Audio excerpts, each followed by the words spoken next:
Så tager vi lige et hurtigt kig på Cape Amethyst 560 GLE i B8 indretning. Det er en lidt speciel indretning, som er rigtig fed. Kom ind og kig.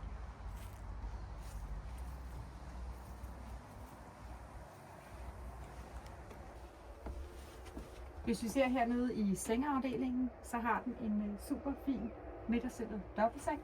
Og hvis vi så går herover, så har den elevationsseng, så man kan køre op og ned. Så har vi et fint toiletrum her. Med et toilet og håndbruse og hvad der ellers er, masser af god skabsplads. Så har vi klædeskab her.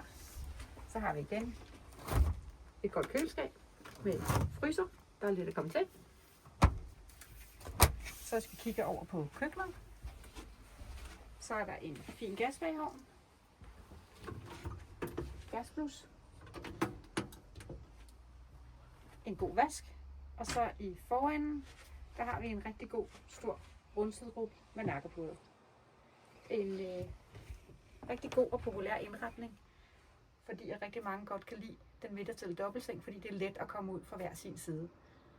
Men den kommer igen i 2026 i Premium Line, så glæder jeg.